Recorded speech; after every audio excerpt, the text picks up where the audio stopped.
Today, we are going to study about the romantic imagination and national feeling.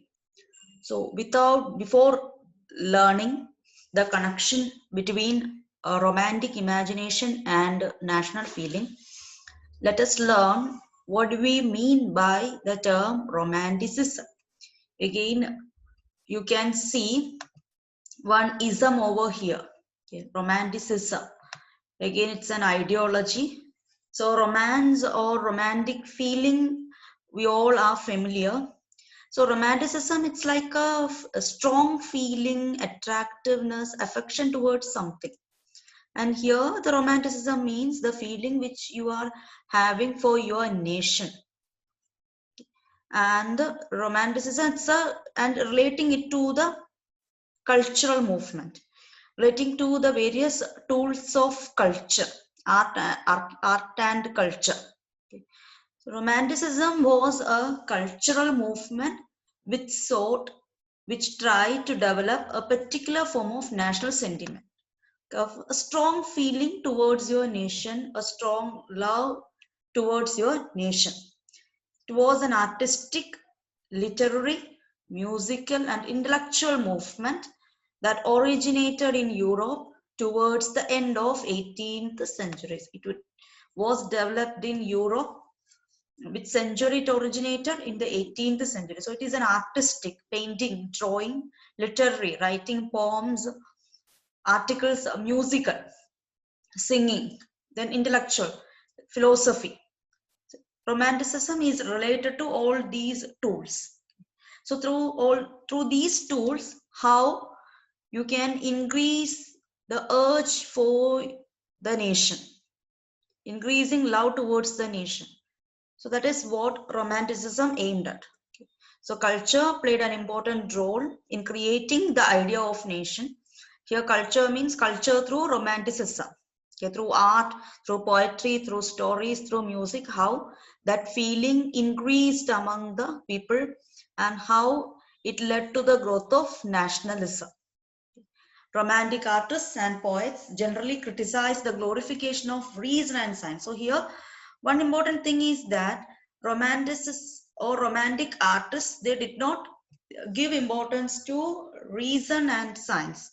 Reason and science means what is right, what is wrong. So when you are having a strong attraction towards something, you are not guided by the right and wrong thing. What is right or what is wrong, we are not thinking too much. So here too, the romantic artists and poets, they are not thinking about reason, they are not thinking about science. Okay. That is what would be the end result of this. They are not thinking. They are not thinking logically, but focusing on that feeling, emotions, intuitions, mystical feelings, etc. That is love, compassion, strong attraction towards the nation, how you are loving your nation. That is what it is given importance here. So intuition means a thing that one knows or consider rather than conscious reasoning. You are not guided by reason, you are having a feeling, or you consider something that is good or right. That is intuition which is coming in your mind. Okay, without any reason or without any fact and evidences, you belong to one nation and you want to serve your nation. You are ready to die for your nation. So that is one kind of intuition, generally suddenly, which is a sudden feeling which is coming in our mind. That is intuition. And mystical feeling also a similar thing only. That is, it is not based on any kind of intelligence. It is having a spiritual meaning or reality that is neither apparent to the senses or obvious to the intelligence. Okay, even your senses cannot explain. It is not based on your intelligence. It's like a spiritual feeling. It's a kind of a strong attraction or something like that, a feeling. Okay, so that is what we call intuition. Intuition, suddenly a kind of prediction or something which is suddenly coming in your mind. That is what we call intuition. So romanticism, guided by emotion, intuition, and mystical feeling. It is not based on logical thinking, fact, or science. And their effort was to create a sense of shared collective heritage or common past which is the basis of a nation. That is to increase the feeling of nationalism. That was the main aim of romantic poets, or that was the main aim of romantic movement. Okay, romanticism. That was the main aim. We all had a common past. We all were together, but now the imperialist powers or the monarchical powers are dividing us into different fragments, different pieces. But we should fight for freedom. We should fight for independence. We should fight for nation states. So one such person was romantic poet philosopher was John Gottfried Herder. According to him, he was a German. True German folk will be discovered among the common people, which was known as Das Volk. Okay, this culture of Germany. If you want to know about the culture of Germany, you will not see them. See the culture will not be discovered in palace or among the rich people. We will be seeing the true spirit of nationalism, true love among the common people, Das Volk. So it was through folk songs, local poetry, folk dances, folk songs, that the true spirit of nation, Volksgeist, was popularized. Volksgeist. It was popularized through folk songs. It was popularized through folk poetry. It was popularized through folk dances. Okay, Volksgeist. Okay, it was popularized through the local songs, local poetry, local dances that were popular among the German people. Okay, so it increased the spirit of nationalism, and he believed that the true culture will be found among the common people. So he started collecting these local things and started spreading among the other people, and it created a nationalistic feeling, and it increased the spirit of nationalism, and it supported the national movement in Germany. Okay, it led to further afterwards, it made the unification of Germany easier. So how language, culture, how romanticism played an important role in nationalism. Okay, one example of the growth of nationalism as a result of romanticism is explained by taking the case of Poland, that is revolution in Poland. So at the end of 18th century, Poland was divided among great powers, Russia, Prussia, and Austria. If we can recollect, after the Congress at Vienna, one portion of Poland was given to Russia. Poland and Russia, neighboring countries, it's a very close to Russia, Poland. Okay, so you can see over here, Russia, near to Russia, you can see Kingdom of Poland, and one portion of Poland was given to Russia. Okay, here one red boundary you can see. So this boundary is the boundary of German Confederation of 39 states, Napoleon Bonaparte Confederation of German states, this much states, okay, which remain untouched at the Congress of Vienna. So now again, let us go to the independence movement in Poland.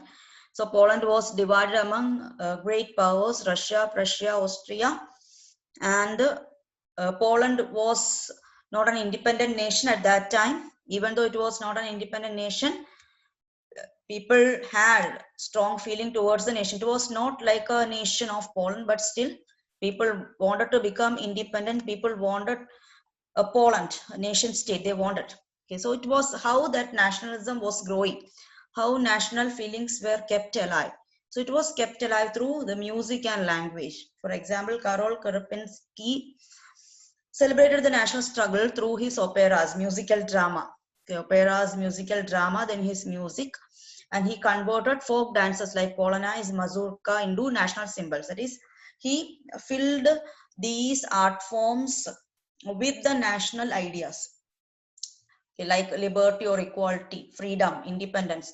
So these kind of ideas were filled in these art forms. Okay, these were the traditional art forms. In these traditional art forms, he filled these ideas to educate the people, to bring an awareness among the people, to fight for freedom, to fight for independence. And language too played an important role in developing national sentiment. So Karol Karpinski, he was a freedom fighter, and he filled operas and music with national ideas, not only operas and music, but also Polonaise and mazurka.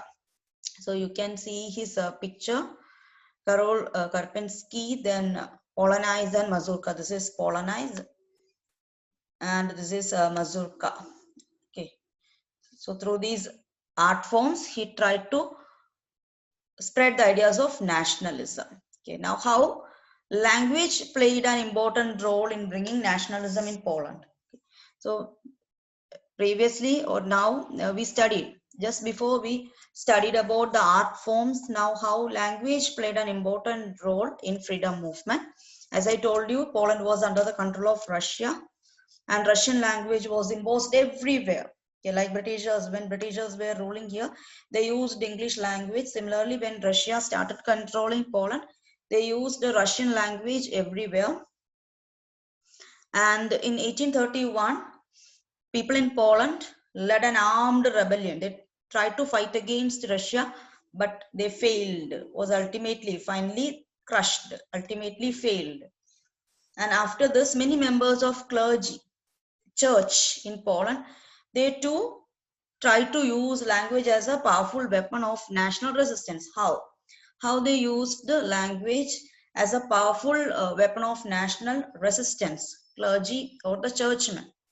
So they purposefully used Polish language in church gatherings. For the religious ceremonies, for the church gathering, for the speeches, they used Polish language, which was not allowed at that time when Poland was under the control of Russia. Purposefully, they were doing that. They wanted to show their integrity towards the nation. They wanted to show love towards the nation. So as a result, a large number of priests and bishops were put in jail, or they were sent to Siberia, very coldest region. They were sent to Siberia. They were put in jail by the Russian authorities as a punishment, as they were not using the Russian language. So the use of Polish came to be seen as a symbol of the struggle against the Russian dominance. That is, they were telling that we are not ready to accept Russia. We will use our language only, our culture only. So this is what we learned about Romanticism and nationalist feeling. Hopefully you understood it. Thank you.